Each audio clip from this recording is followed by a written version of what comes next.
So well as a parliamentarian, तो एक बहुत सुंदर आवाज, बहुत पॉजिटिव एनर्जी, पॉजिटिव ऊर्जा से भरे हुए हमेशा सिनेमा, और उनके सिनेमा भी पॉजिटिविटी को दर्शाता रहा। भारत को प्यार करने वाले, भारत को प्रेम करने वाले, नहीं तो कहते हैं ना कि कोई लेफ्टिस्ट हो जाता है, कोई कम्युनिस्ट हो जाता है, कोई सिनेमा मेकर खाली कड़वापन ही दिखाना चाहता है। ये वो किसी लॉबी में नहीं रहे।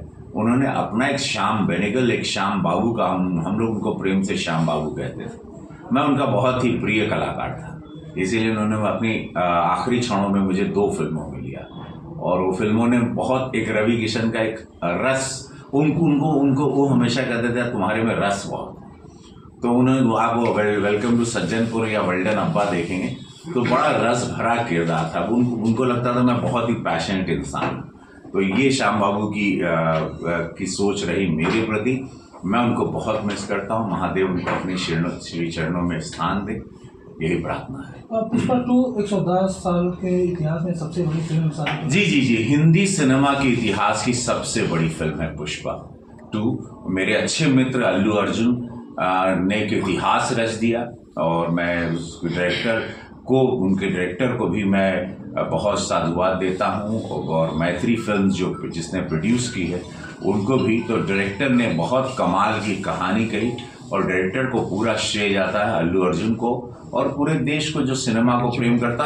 पुष्पा 2 ने दर्शा दिया कि मास ही भारत है। सिंगल थिएटर की फिल्मों को बनाना चाहिए, जो हम भोजपुरी में मैं बनाता था। मेरी फिल्में इसी गोरखपुर के यूनाइटेड में 25-25 हफ्ते चलती।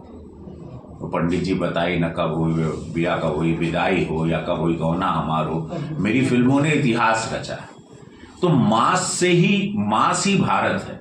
तो पुष्पा 2 ने फिर वापस से सिनेमाकारों को सोचने में, बॉलीवुड को मजबूर कर दिया कि आपको मास जरूर सोचना है। आज मास की बदौलत ही 2000 करोड़ तक का बिजनेस होने जा रहा है पुष्पा 2। अल्लू अर्जुन के साथ आपने भी काम किया? हमने एक बहुत बड़ी ब्लॉकबस्टर, जब अल्लू अर्जुन स्टार बन रहे थे, 2014 की बात है, रेस गुर्रम फिल्म की थी हम, और वो फिल्म मेरे लिए, मुझे उसी नाम से अभी तक, शिवा रेड्डी के नाम से पूरा आंध्र प्रदेश पहचानता है।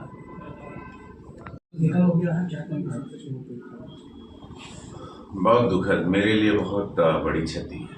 मेरा जैसे पर्सनल नुकसान कहते हैं वो हुआ, क्योंकि मैं जब अपनी पहचान ढूंढ रहा था, या मैं पहचान खोज रहा था, तब उन्होंने मुझे एक फिल्म दी जिसका नाम है वेलकम टू सज्जनपुर। उस फिल्म से सबको लगा रवि किशन श्याम बाबू के साथ काम कर रहे हैं, मतलब रवि किशन का आप जानते हैं। फिर उन्होंने तुरंत मुझे दोबारा दूसरी फिल्म दी, वेल्डन अब्बा। मैंने उनसे बहुत सीखा। बहुत डायरेक्टरों के साथ मैंने काम किया, 750 फिल्में, लेकिन श्याम बाबू की बात ही कुछ और थी। मैं हमेशा जब शूटिंग करता था तो मुझे ऐसा लगता था कि कलाकार का चेहरा ही इम्पोर्टेंट है, या कला हीरो जो खड़ा है, या किरदार जो खड़ा है। श्याम बाबू ने मुझे सिखाया, या मैंने उनके सेट पे रह के सीखा। वो पीछे कट, मैं शॉट अच्छा देता था, वो बोलते थे कट, तो हमको समझ में नहीं आता था कि मैंने बढ़िया शॉट दिया, कट क्यों बोले। तो पीछे चलता था कि कहीं दूर 100-200 मीटर दूर पे कहीं चाय की एक दुकान, सेट उनका बड़ा था लगाए, वो वहाँ पे धुआं नहीं निकल रहा है।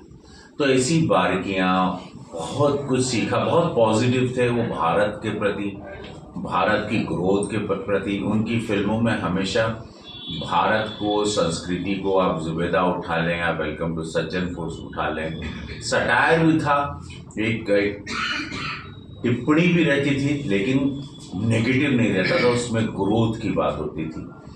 वो अलग सिनेमा मेकर थे। उनकी एक एक फिल्म, मैं पता नहीं क्या हुआ था, मैं जैसे होता ना कि किसी को अटैचमेंट। परसों ही रात को मैं उनकी फिल्म मंडी देख रहा था।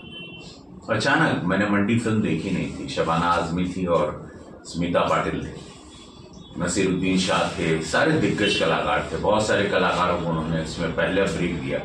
श्याम बाबू ने कलाकारों की एक लड़ी लगा दी सिनेमा इंडस्ट्री में।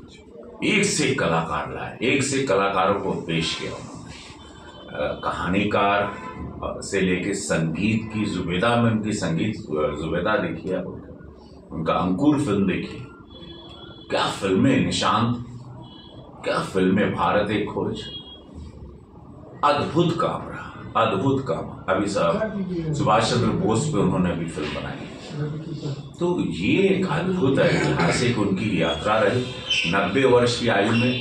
बड़े ही एक चीज मैंने उनसे सीखी थी कि सभी कलाकारों को एक साथ सेट पे ही लंच करना है। वो बड़ा हीरो हो, हीरोइन हो, छोटा कलाकार हो, सह कलाकार हो, उनका एक शामियाना लगता था, सब लोग लंच वहीं करते थे और वो भी उसी में बैठते थे। समभाव वाली प्रथा को लेके आए थे। उनके लिए स्टार बड़ा या छोटा नहीं होता था, उनके लिए कलाकार बड़ा या छोटा होता था। वो कला के प्रति वो बड़े ही समर्पित थे। बहुत बड़ी क्षति हुई है। दादा साहब फाल्के अवार्ड से पुरस्कृत रहे, कई फिल्मों में नेशनल अवार्ड मिला। मेरी फिल्म वेल्डेन अब्बा को नेशनल अवार्ड मिला था। पद्मश्री अवार्ड से नवाजे गए। देश के सभी बड़े